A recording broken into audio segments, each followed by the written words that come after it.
আর্জেন্টিনাকে রেফারি সুবিধা দিয়েছে, ডাকাতি করে ম্যাচ জিতেছে এমন সমালোচনা করছে এক পক্ষ। তারা আসলে নিয়মটা জানে তো, নাকি নিয়ম না জেনে যা ইচ্ছে তাই বলছে? চলুন সালারটা কেন ফাউল কল করা হলো না আর আর্জেন্টিনারটা কেন ফাউল ধরা হয়েছিল সেই আলাপে আসা যাক। ছবিটা ভালো করে খেয়াল করুন। সালার পায়ে যখন ধাক্কা লাগছে তার আগেই বল সালার নিয়ন্ত্রণ থেকে দূরে চলে যায়। আবারও বলছি, সালার পায়ে আঘাত করার আগেই বল সালার নিয়ন্ত্রণের বাহিরে।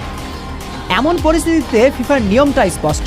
ডিফেন্ডার যদি ডিবক্সের মাঝে নিখুঁত টাইমিংয়ে খেলোয়াড়ের শরীর বা পায়ে আঘাত করার আগেই বল স্পর্শ করে ক্লিয়ার করে দেয়, তবে সেটি বৈধ ট্যাকেল।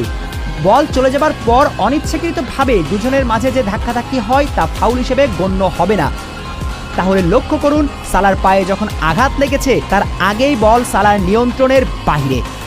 এরপর অনিচ্ছাকৃতভাবেই ডিফেন্ডারের টাচ লাগে সালার পায়ে, এটা কখনোই ফাউল নয়। এবার আসুন আর্জেন্টিনারটা কেন ফাউল হয়েছিল এই আলাপে। এক্ষেত্রে পরিস্থিতি ছিল পুরোটাই ভিন্ন, কারণ লিসান্দ্রো মার্টিনেজের বল দখল হারানোর পেছনের মূল কারণ ছিল প্রতিপক্ষের ফাউল।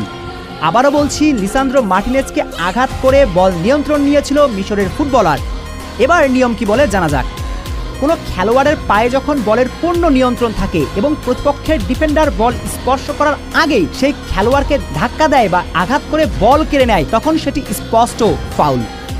অর্থাৎ আর্জেন্টিনা একেবারে ফুটবলীয় নিয়মেই জিতেছে, তাই এই ম্যাচ নিয়ে অন্যদের কান্নাকাটি করে খুব বেশি লাভবান হওয়া যাবে না।